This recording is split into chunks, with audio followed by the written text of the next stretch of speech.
week in Sweden. We're back. And the clock kept ticking while we were gone. So that means that Chicago is getting closer. I think I have 2 weeks to get this thing ready. That's a lot to do. Not only figure all this plumbing out, but to get the engine out of there, reseal it, clean everything up, check it out. Hopefully there's no problems in it. I don't suspect any. Put it back together, test the oiling system because it's all going to be brand new. So I got 2 weeks for all that.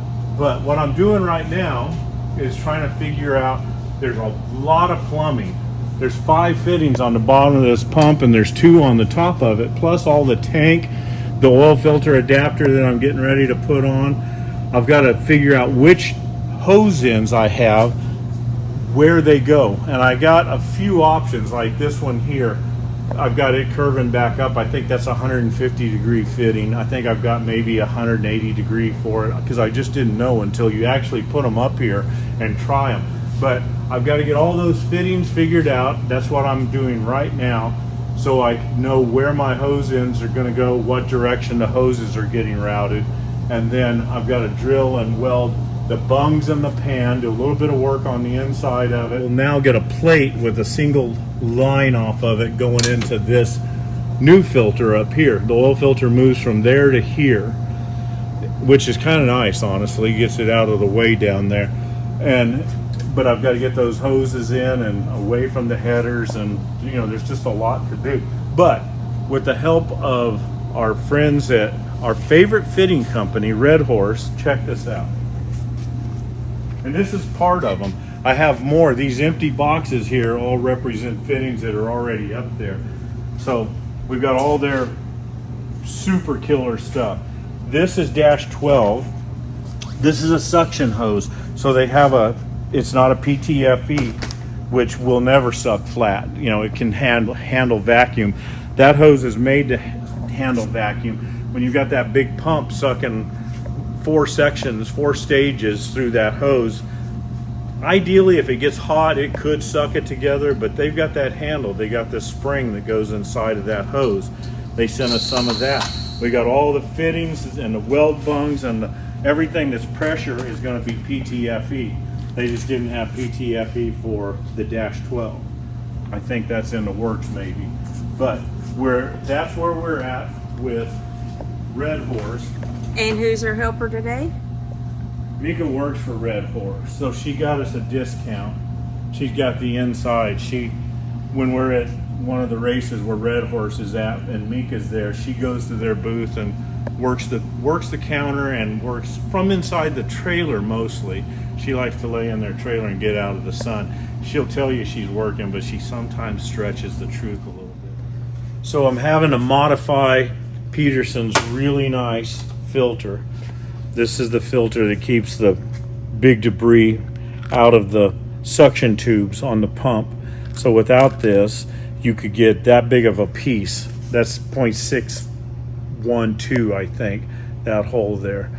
So you could get that big of a piece of trash into the suction side with those rotors that I showed you. But with this, you only get small pieces. The problem is, with my oil pan, I cannot get that filter inside the pan. It flows that direction, so it has to come in this end and go out that end. That means it has to go to the pump that way. So I don't have room to put a fitting and all this. See how close all this is. I've got to get hoses on here, multiple things. I don't know how other people do it, and it doesn't matter. This is my system, so it's going to be done the way I need to do it. What I've done is I've cut the male AN end off of here, and I capped it and machined a hole.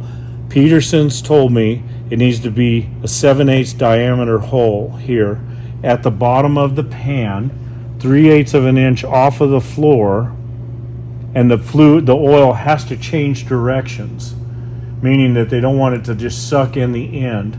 They said if it sucks in the end, doesn't change directions, it can cause a vortex inside of the pan and it'll suck nothing but air. So they want the oil to go in and change directions. So it actually works out pretty good for me. So I will weld this weld fitting inside the pan. I'll bore a hole here, the size of that weld fitting, and it'll turn around and go in this direction. I'll clock it to where when it's tight, that hole, this bottom hole, will be 3/8 of an inch off the floor and angled the proper direction. I'll have 3 of them in here. These, now my filter is also a pickup tube. Okay, first step, I'm going to saw that nipple off of the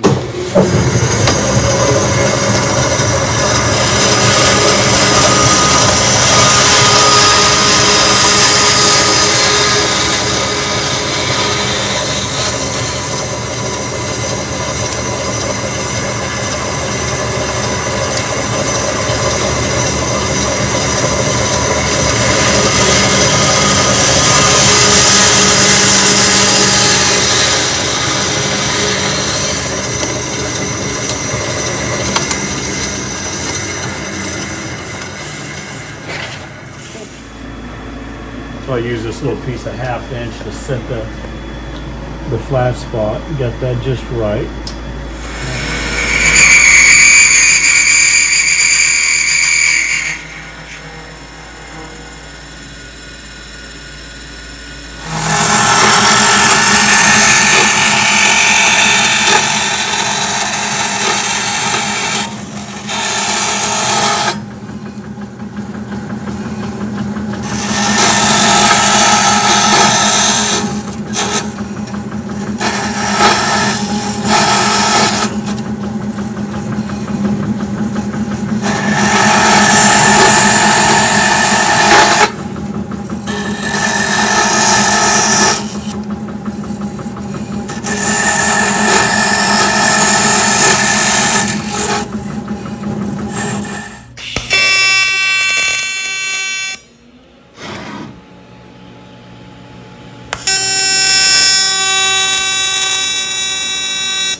Put just a little bit of filler rod in those corners.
Okay, so I'm going to put it back in the middle and take this down and face all of that.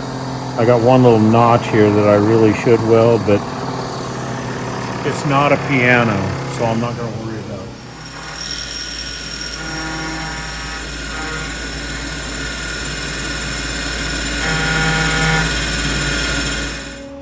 Okay, so there's our 3 pickups / filters.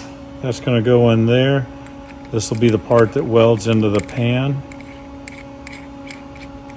Just assembling it, just to look at it. So we're going to go out there and take the pan off, clean the oil that's drained into it for the last week and a half, and then drill holes for this and weld those little jewels in. Let's see where we're at.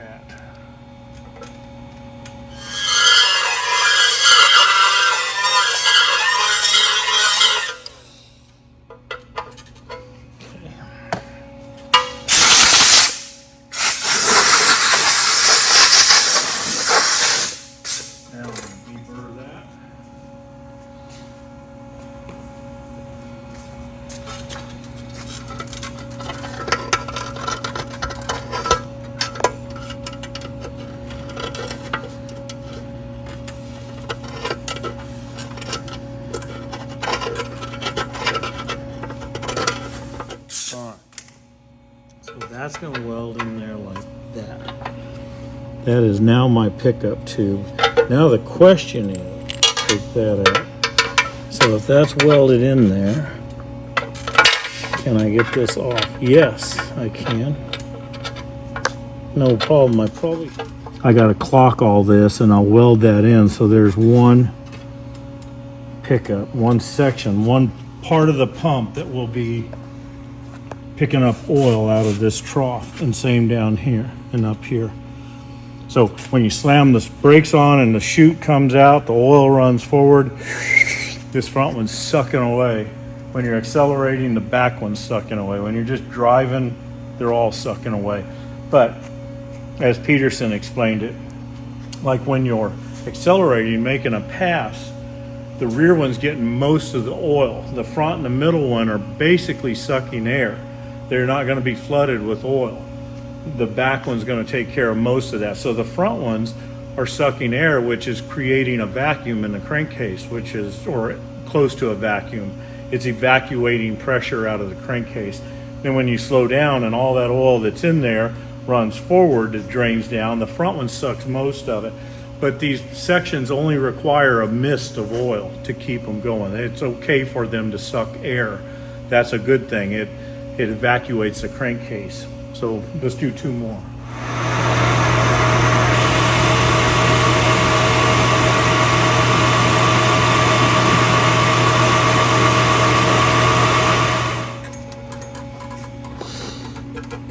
Okay, so that's kind of roughly where that's going to go.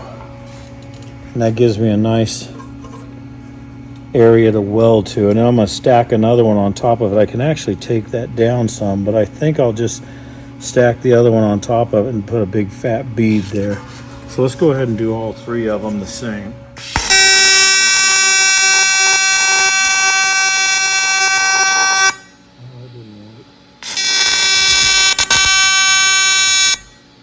That did.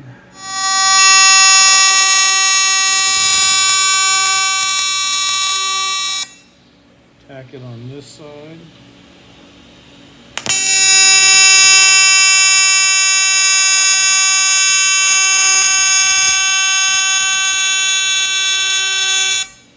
Gonna be pretty tight. It's almost complete. The hoses that we're waiting on, or the fittings, came in today, and it was perfect timing. Still waiting on some hose tomorrow so I can change out the drain back hoses on the turbos and put this one hose up to the valve cover off of this fourth stage of the pump. But the main thing is, while I was waiting on those hoses this morning, I was able to get the pan finished. So other than scuffing it up with a Scotch-Brite to make it look better, the pan is done. It's got the vents in it, or the pickup tubes that you saw me modify. I took what I cut off of the bottom of the oil tank and welded it to the side here. So now I've got a nice big O-ringed drain plug for the pan. And I machined it. I put it in the mill, used my head fixture, clamped it on both ends, and machined it completely flat. Once I welded these seams inside, the thing looked like a rocking chair rail. It warped so bad. And I remember doing it on the other one. It did the same thing. So I actually get kind of ugly with it.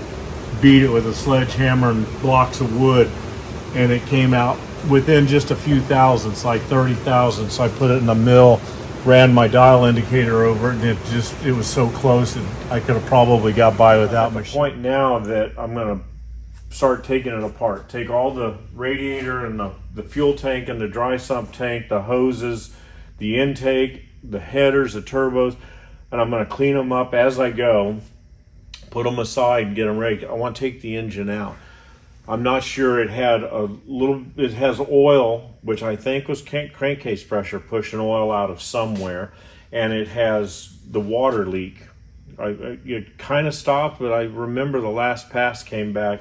That's when the elbow got really covered with whatever it was. It had dried by the time I looked at it, so I couldn't really tell where it's coming from, but I could see the corrosion that stop leak was making. So I'm going to get all that cleaned up.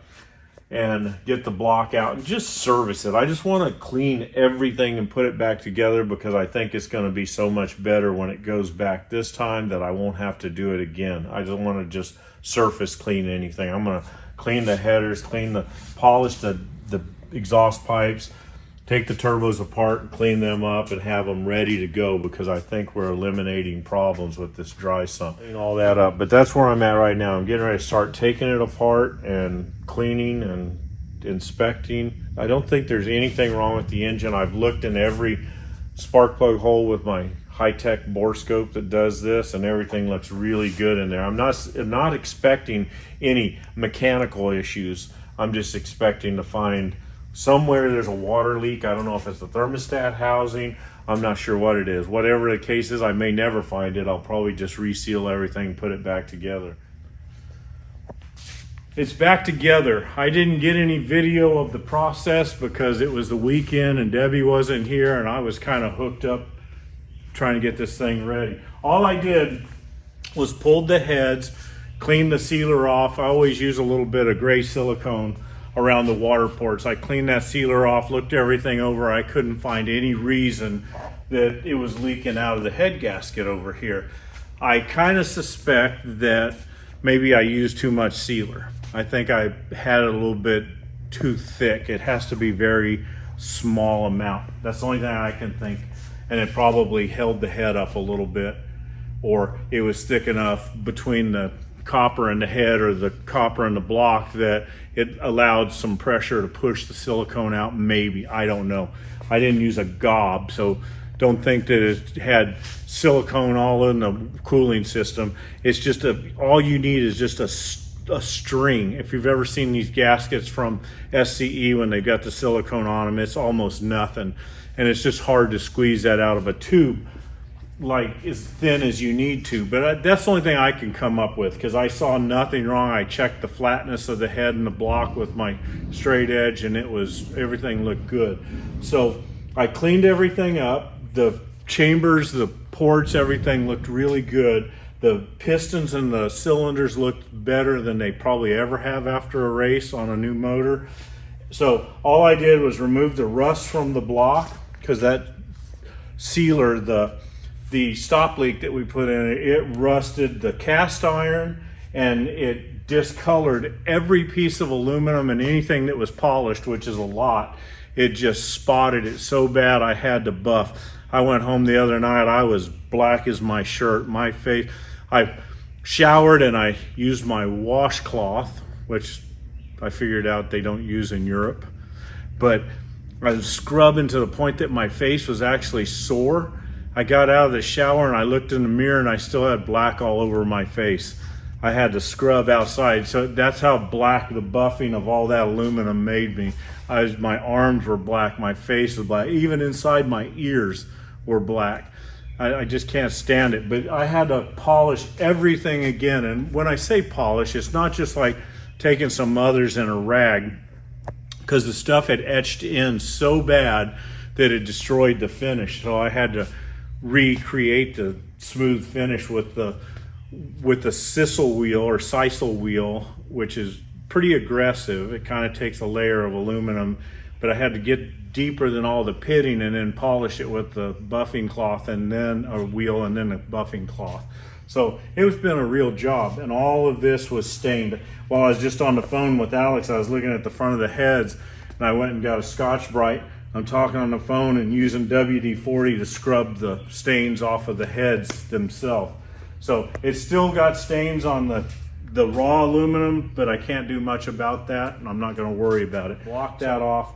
One thing I really like about this Peterson stuff is I can now put the distributor in any tooth. I don't have to line it up with the oil pump shaft anymore. That was always, I'd turn this thing and I want to see it's got a light on it, and I'd really like that light to sit right there. But inevitably, the oil pump was in the wrong place, and it's just too tight to get in there with a screwdriver to turn the oil pump, so I'd just end up putting the distributor wherever it worked, or the cam sync.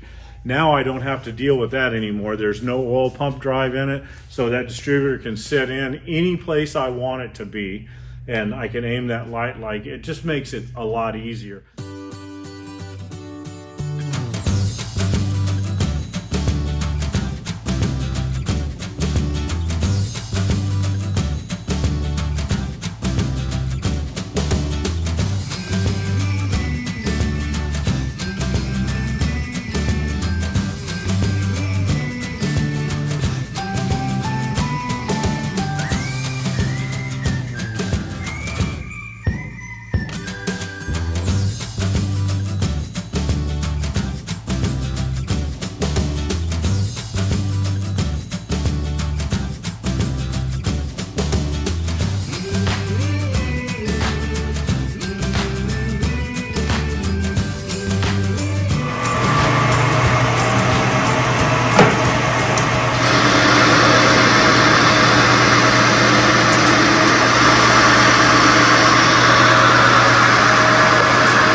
skosh.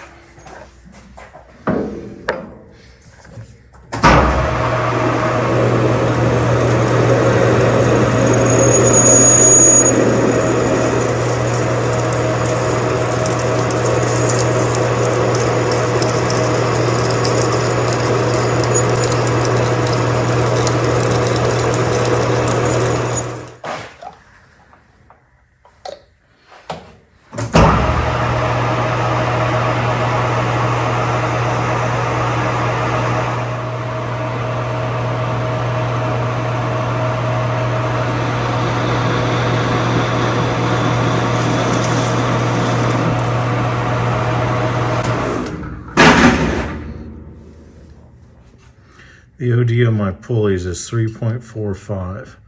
I want that taper just to be on the very outside part. Like I say, nothing has to be precise, because it's all made up as I go along.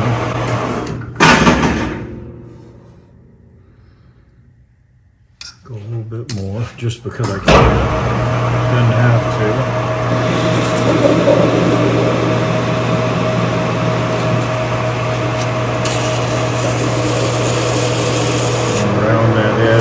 So it's not sharp.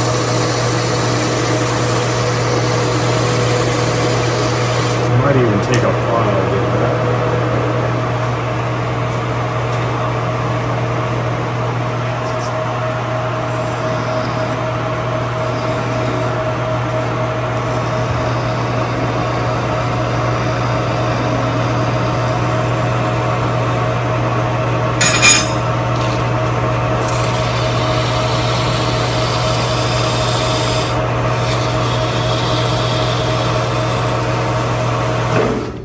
Okay, so that wouldn't cut the belt. That'll butt up to the pulley, and then the outer part will have a little bit of taper. So all I've got to do is part this now to the thickness that I want. I want a 1/4 inch overall. I can do it a couple different ways. I think I'm going to step this. I'm going to step it. I'm going to cut in.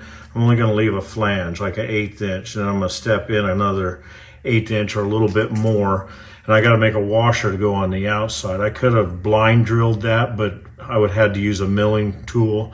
I'd rather just put a washer. I'll show you what I mean when we get out there. For now, I'm just going to part it.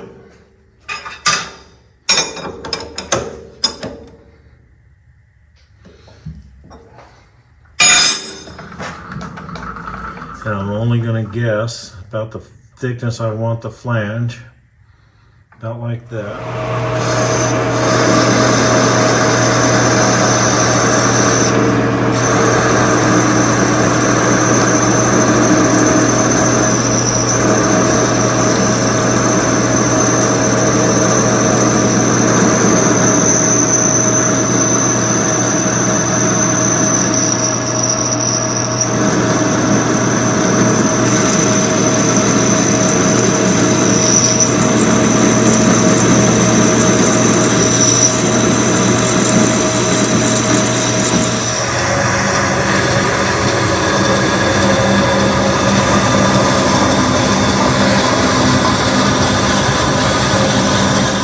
So here's what I end up with. Basically 2 big fat washers with a taper. So when they're together, you can see that they don't touch on the outer edges, just on that outer area that will be the belt. So I took the pulley off. This is how this is going to work. I cut a keyway in it. I drilled and tapped 2. This will go on, this will go on, and this will go on. So it'll sandwich, it'll have a nice little gap, and then I'll have a 1/4 inch bolt and washer that'll hold the outer one on. The inner one's obviously held on with the set screws. Let's see how it works. I haven't put it together yet. So that goes good. This was about a 1/4 inch in past the shaft. Somewhere And I don't think it's real critical, but I'd like to get it pretty close to what it was. So something like that. I'm gonna put a little blue Loctite on my set screws here. I guess it works better if you take the cap off.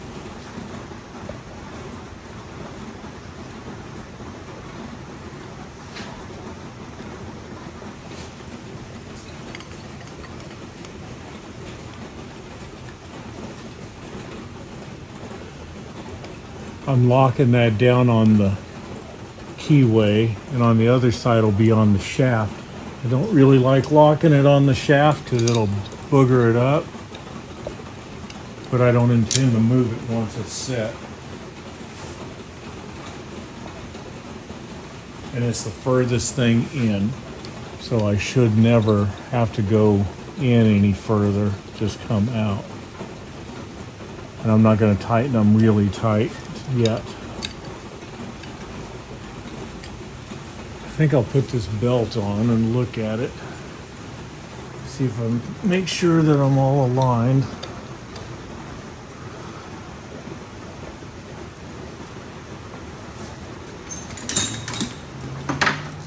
It is. Okay, let's slide that out just a little bit. Carefully pull that out a little. Okay. Because that will get it away from this back washer on here. I'll pull it out just a little more. I never had this stuff set in stone. That would probably run right in the middle of that pulley, so that's where I'm going to set that one. And I'll Loctite this on as well. I'll probably put a little spacer in here.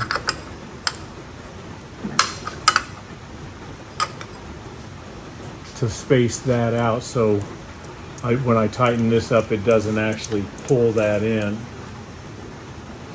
A lot of you probably have never used PTFE, and it's really awesome stuff.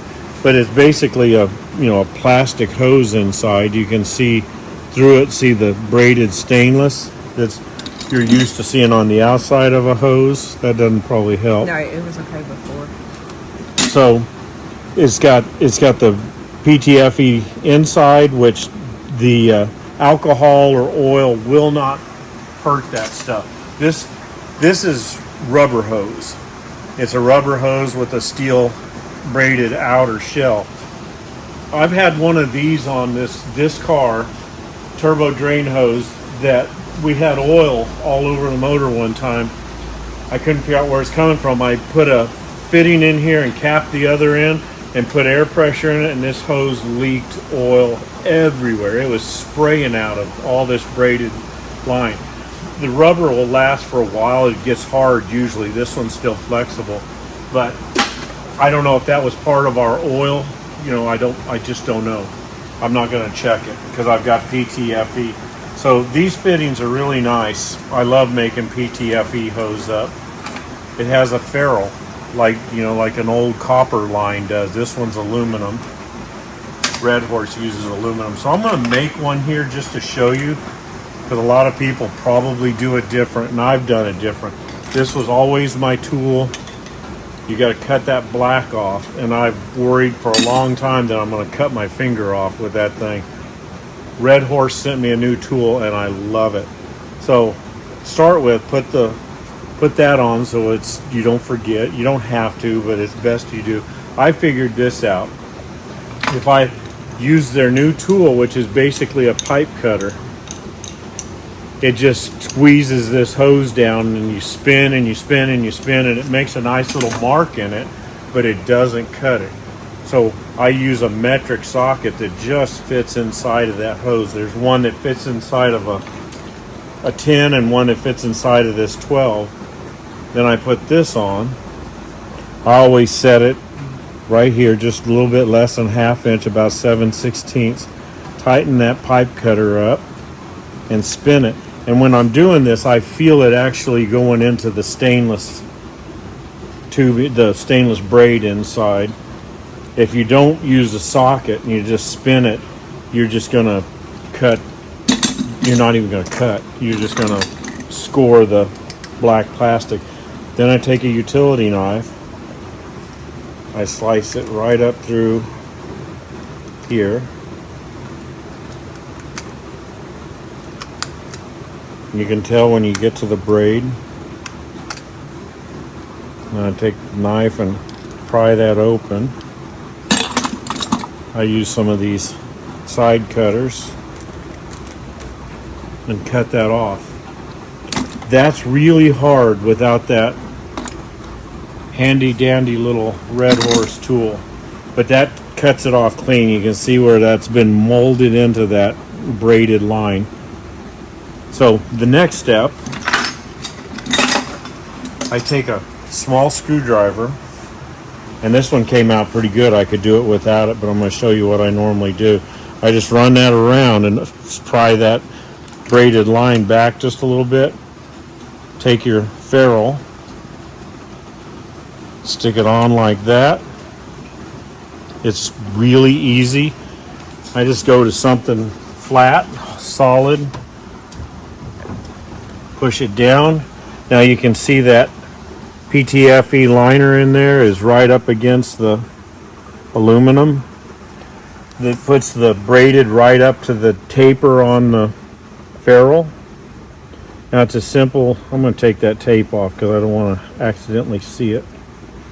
Slide that up. Look how nice that is. It's so easy. Okay, let's put, I always take whatever oil you have handy. I have this nice little bottle of VP assembly lube. I put just a little dab inside and a little dab on the threads. That fitting. Put it in just like that.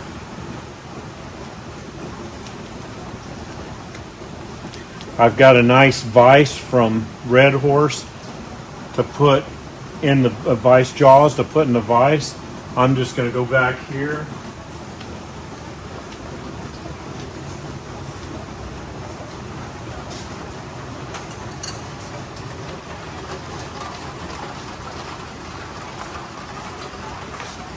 Put it directly in my vise. It doesn't take much effort, unlike some of the old-fashioned braided stainless antique stuff. It doesn't take a lot of effort to screw that on. I'm gonna go one more turn. Now you have a high pressure line that not only looks good, but it's not gonna have seepage or anything else. If you're running alcohol or E85, it can sit in there indefinitely, and it's not gonna ever penetrate the inner rubber line. They're awesome, but they're heavy.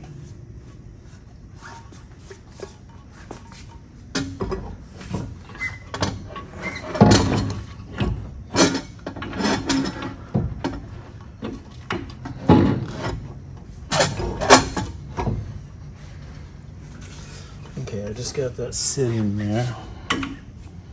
Try to get my little bungs lined up.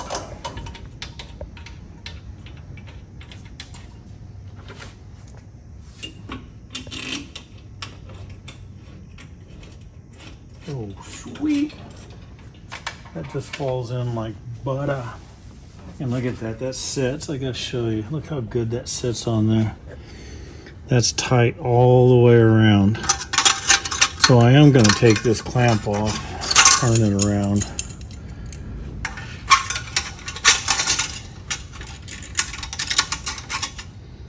Put that on. Turn that kind of out of my sight. I don't like seeing clamp bolts.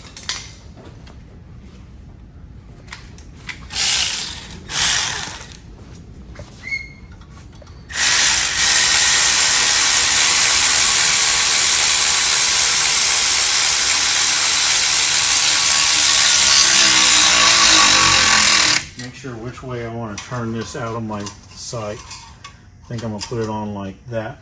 So I'm going to run my oxygen sensor in here now.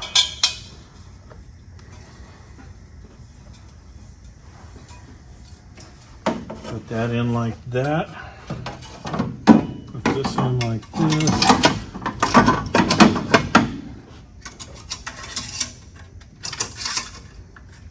I need my ratchet.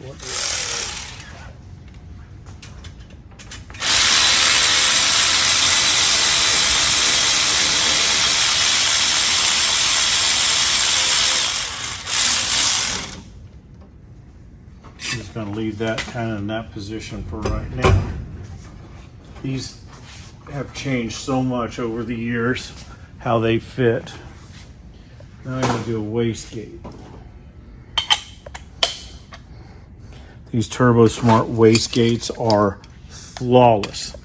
We have had these on there now 5 years, I guess, and I just don't do anything to them. They just are perfect. They're awesome pieces.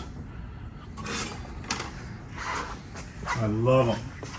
I love them, love them, love them. There's a seat in these wastegates. So that's the seat, just like a valve seat. See, that's a big valve in there. And that presses, that opens up with vacuum. Boost will hold it shut. So what happens is you run a line to here from the turbo, from the compressor side, and it tries to blow that valve open to equalize the pressure. Whatever your spring is selected in this gate, say 3 pounds, 5 pounds, 10 pounds, it takes that much pressure to blow that open off of that seat. Well, when it opens that up, exhaust pressure from your header bypasses and comes out of this tube here. So how do you make more boost than what the spring is? You put air on top of it. So we have a CO2 bottle. There's some solenoids up under the firewall cowl here, and it regulates and modulates the amount of CO2 based on how she puts it in her tune. That allows us to launch on a certain RPM, on a certain boost. It allows you to add it, subtract it, whatever you need, wherever you are in the track. However much power you want to make, you put air pressure on top of this. This one's pretty good. It's pretty even. If you need a pound of boost, you put about a pound of air pressure. As you get up higher in the numbers, 40, 50 pounds, it starts getting a little bit uneven. You might have to put 60 pounds of air pressure or CO2 on top of this gate. But that's a diaphragm in there. As the blower or the turbo is trying to blow this open, you're offsetting it by putting more air on top of it, blowing it shut. You're forcing it to stay shut. So that's the purpose of the wastegate. And I'm going to put this on here and try to set this clamp. These clamps are quick connects. You just pull a little lever and disconnect it.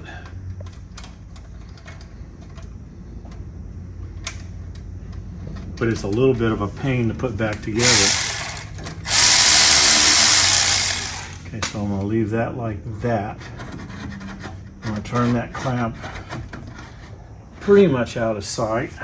Then I'm going to put the tube on.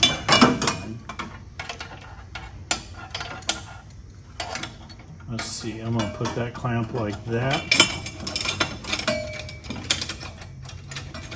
Try to latch that with one hand, and it is.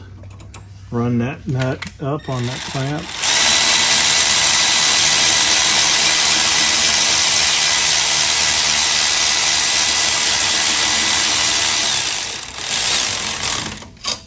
Okay, I'm going to position this kind of where I want it in the center of that hole. That's pretty close. My holes there were exactly right when I built it, but with header changes and, you know, welding on them and everything that's happened,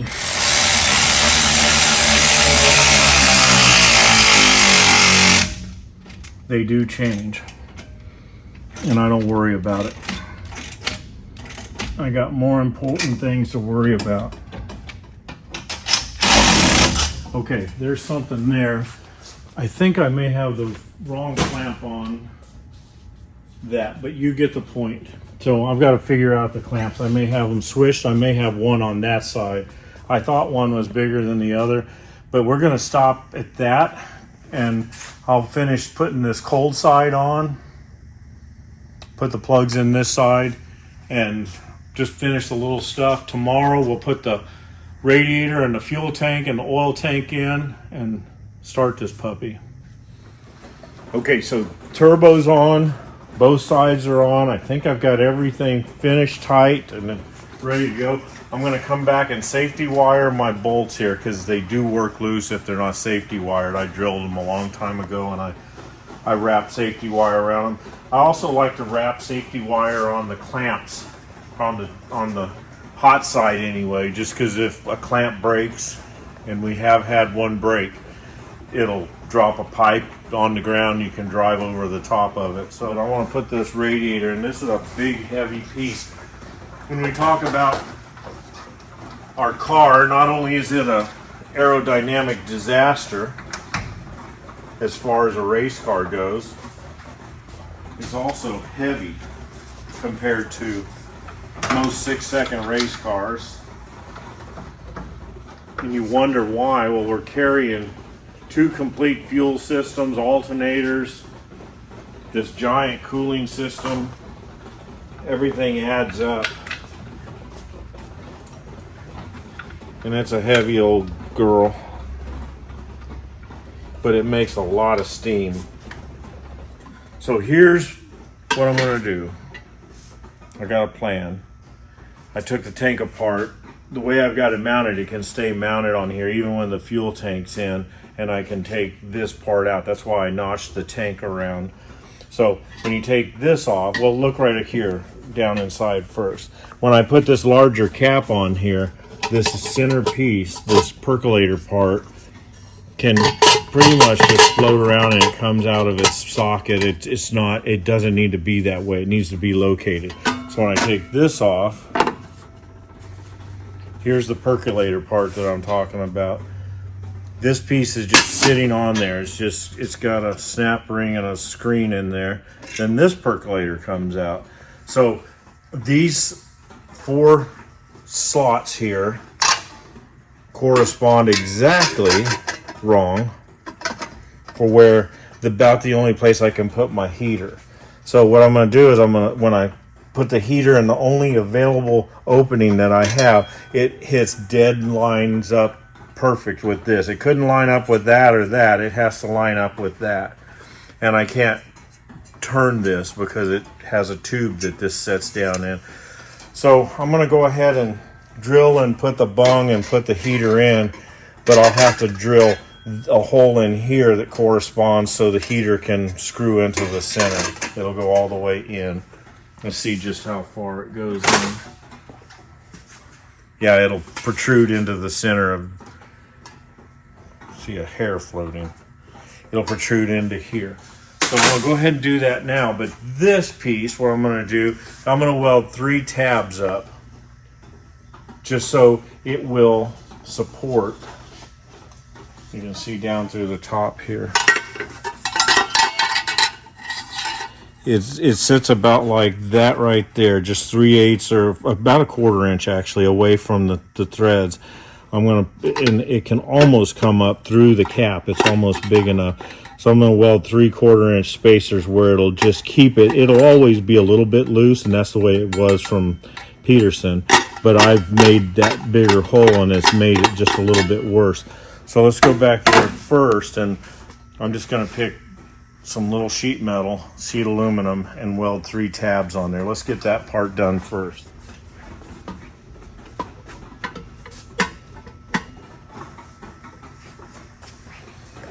And this seems almost perfect. I might need to shorten it just a little bit because it's not squeezing down on the O-ring like I'd like it to.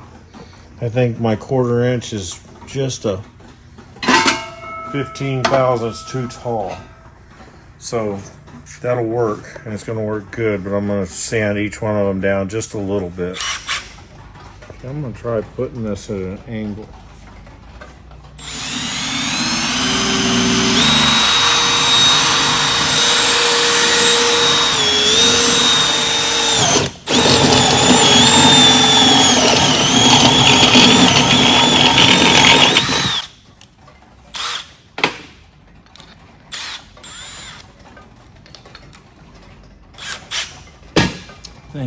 if I cut this bung at an angle, I might be able to go up in there without, I might be able to test it right now. It just hits if I go straight. You can, the element hits right there. So I think what I need to do is cut this bung at just a little bit of an angle, and that'll make that element go up in here. So I'm going to, I guess I'll take this over to the grinder and just grind it at just that slight angle right there. I think I'll enlarge that hole just a little bit.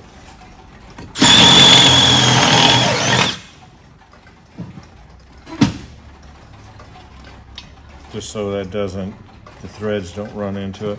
I'm going to deburr that, and then we'll cut that at an angle and go over there and weld it together.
Okay, put the tank back together. I think it's kind of positioned where it's going to go, but look here. This is how close that is. If I have to rotate the tank any, I'll be getting in my alternator bracket. I'm going to have to do some fancy work there. I had to scoot it to this side of the tab because it was going to hit my drain that I put in. So the alternator adjuster rod goes right between the drain and the oil heater. But it's in. It seems to be okay. I'll just take that cord with me. And if I decide I need to cook my oil or shrimp or something, I wonder if I could do that. That's got that basket. We could drop shrimp in there. Drain the oil out and just put water in it. But I'm going to tighten this up and hook some hoses up now. I think I'm going to do these hoses before I do the fuel tank, just because it's easy to get to. So now let's make sure this lid fits. I didn't check that. Yeah, still goes on. Those tabs could have hit the lid, but they didn't. So that's, I'm not fond of taking a fitting off a regular rubber hose and putting it back on. But Red Horse was nice enough to send me this spring to go inside of these hoses. And these are suction hoses. The Peterson directions say be sure to use hoses that are rated for vacuum. Well, these hoses are rated for vacuum. We checked that out. But Red Horse, that didn't hurt that at all, luckily. Red Horse makes this awesome steel coil. And I've never used it, so I forgot to put it in when I built the hoses. Let's see how it is to stuff in here. My question is, how do I know it's all the way to the other end? Because it'll squeeze together. I think what he told me though was it doesn't even have to be the whole length. Just as long as you got it. Yeah, I can see it. It's actually right there. And that's perfect. Man, that was easy. Red Horse. Red Horse makes some awesome stuff. My favorite hoses by far. So I bothered by taking that end off because I've torn hoses up, but they're new and I lubricated them when I put them together. So it didn't do any damage at all. Now, before I put this back on the car for the real deal, I'm going to wash it out, get any cuttings out of there. But now that's really nice and solid. So I made an extended drain, nice big giant -12 hose hole, and this is going to screw on the oil tank. Let's go do it. But this will be my new oil drain cap right here. So let's go check that out.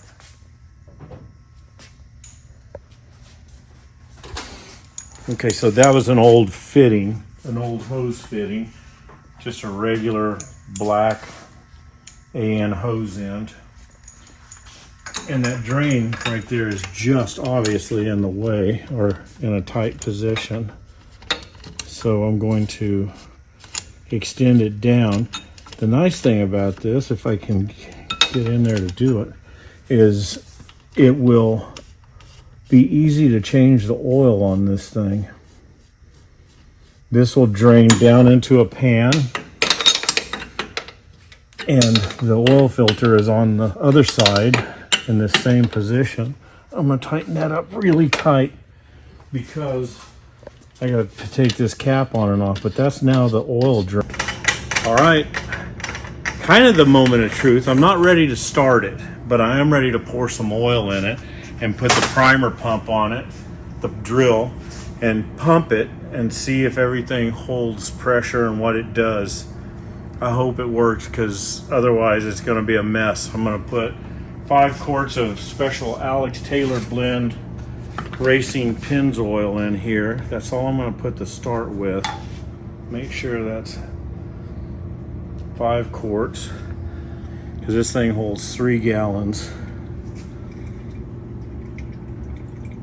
Oh shoot, I'm kidding.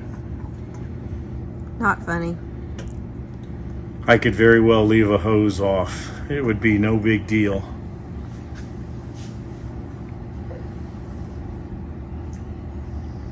I'm only going to put 5 quarts.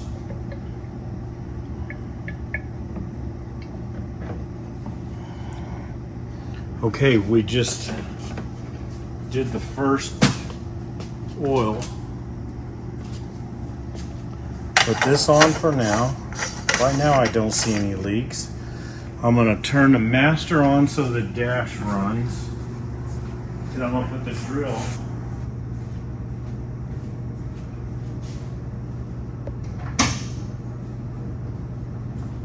Look who's waiting. Look who's waiting to help. Yeah, she's always there for the picture. I got to plug my ECU.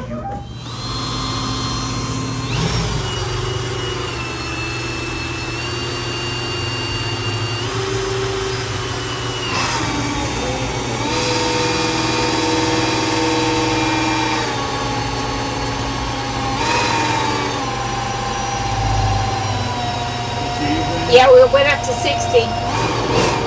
And we're getting ready to start this puppy up.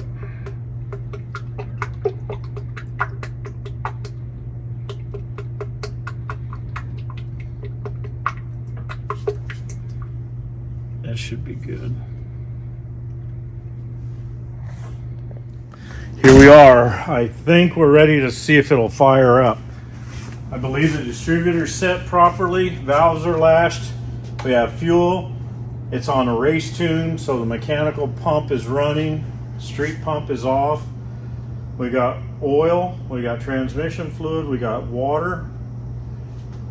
Everything looks okay. So I put a little gas in one of the lines going into the elbow, so it should light up on that gas and the pump will start pumping and it should pick up alcohol. It may take a couple times. Let's see what happens here.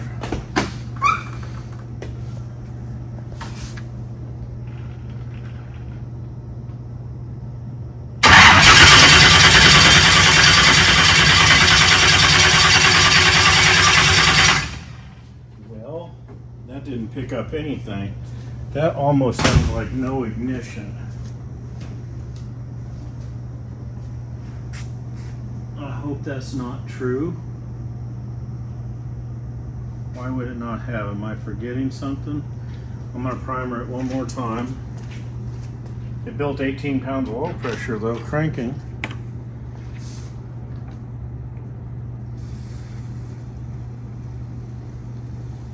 usually lights by now. So it makes me think maybe I don't have something right on the ignition.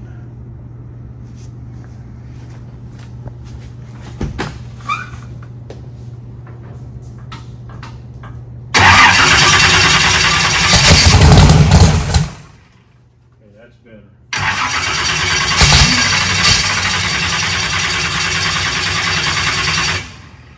Let me primer it one more time. I don't have much of a place to shoot fuel into. It just barely a little bit in that hose right there. I hear the dry sump tank gurgling.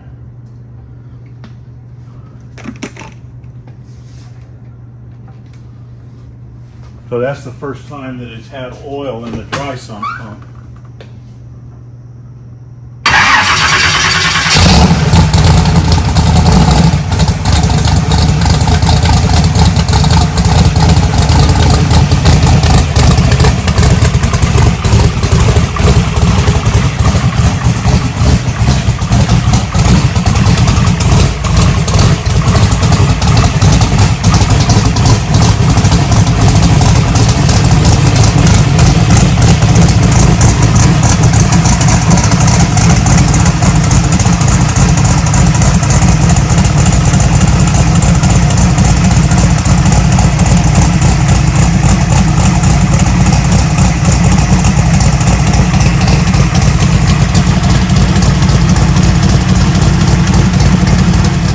So Debbie saw a leak. I think it's just one of the hoses, the return hose on the fuel filter.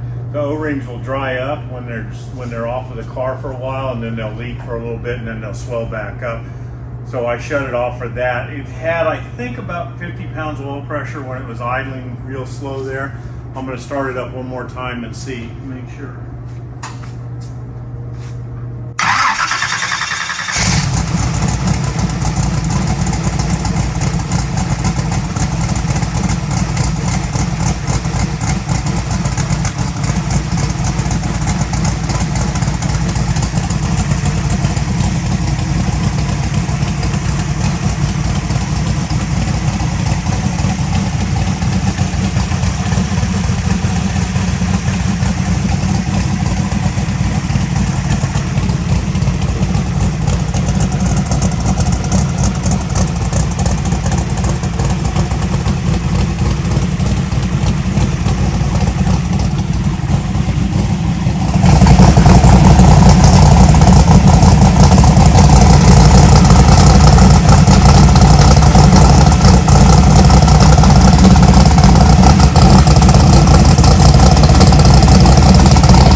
Well, that's it.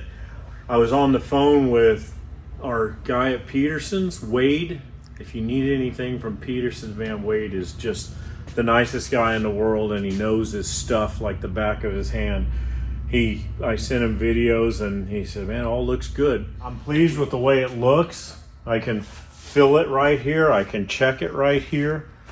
I'm going to show you, I'm going to raise it and show you the bottom of it, what it actually came out to look like. I'm pretty happy with that. I view this thing kind of like a work of art anymore. It's all handmade. I mean, I've made everything here. You know, just everything you see almost, the chassis, everything is, I've had to fabricate and make everything. This pan, all the brackets for the pump, all the hoses, you know, the headers. It's a homemade piece. The fuel tank. There's not a lot of store-bought, ready-to-go stuff on here. So I'm really pretty proud of it, but it didn't come out bad. The hoses, that's no big deal. Those 3 hoses hook up. The 4th one hooks up to the valve cover. The big suction line from the tank sucking into this pump and pumping out here through the filter back into the adapter back here, I think it looks pretty good. I made those guides for the belt. The belt's running right at the front. It's got 30 thousandths between the belt and the groove. I might scoot this pulley out a little bit just to make that more in the center. I don't know which direction that'll pull when, think about that, as that's pulling. It might scoot the belt back, but whatever the case is, I'll probably adjust that to the center. I like having the guides on there just to keep it from possibly tossing the belt off of the pulley.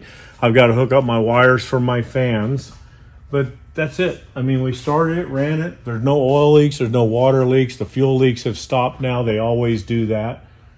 Everything looks great. So the transmission's fresh, the rear end's brand new quick performance rear end. It's awesome. They always do us awesome. So I'm pretty happy with it. And I think it's ready for her to go out and do a burnout out here in the road before we go to NHRA. Pretty excited. I'm glad to put it to bed because I've got hours and hours of polishing this aluminum, and every fitting was stained, and they still are. I'm actually putting some basically oil on them to cover the stains because that red blue devil stuff really kind of ruined everything. There's, you can see it's coming back. The stains and stuff on every fitting, every bracket. My fuel filter is stained beyond polishing. You can't get it off. So it just, that stuff sucks. It did the job, but it sucks when it gets on stuff. Hopefully the oil leaks, the water leaks, everything is fixed. So we're going to get this video put out so you guys can see it, and hopefully it'll go out Thursday about 3 o'clock. You'll be seeing it. That should be when you get your first glimpse of it. So thanks for watching. Big thank you to Peterson's. They've been awesome to work with. I can't tell you how good of people those guys are. They're like Precision Turbo. They're like everybody that we use on here. Aeromotive. Everything here is so awesome. Iski cams. Mickey Thompson. Mickey Thompson tires. Man, what a deal. Mickey Thompson helps us out on the tires on this thing, and we absolutely love them. Everybody's so good. Peak Performance is putting this race on in Chicago for us to be at the NHRA in front of the big show, they call it. So we're excited about that. I wish we had time to test one time, but we don't. I can name everybody. Gear Vendor, don't forget Gear Vendor. Red Horse. So let's look at, oh man, I cannot. See, that's the problem. Once you open this can of worms, I can't say enough good about Red Horse, Pennzoil, Pro Glass. Race Tech, man, the pistons are so awesome in this thing. Stroud, Holley, Quick Performance. The guys at Quick Performance are just the best in the world. You just cannot find a company that's better than Quick Performance or any of these people that we're showing here. Pro Torque, that converter, I take it apart, I change the O-ring. I mean, I change it just because I don't want to have to worry about a leak. The thing is just flawless. The converters work so good. I don't mean to leave anyone out. Those are all people that help us, work with us. They're so good to deal with. Please, if you need any of that stuff, talk to these people. There's options out there. I know there is. You got Holley. Holley, I've already talked to Holley. I did it. These are all on here for a reason because we don't have to do it. Don't forget Summit. They're so friggin' good to us. Billet Specialties, you said? Billet Specialties, yep.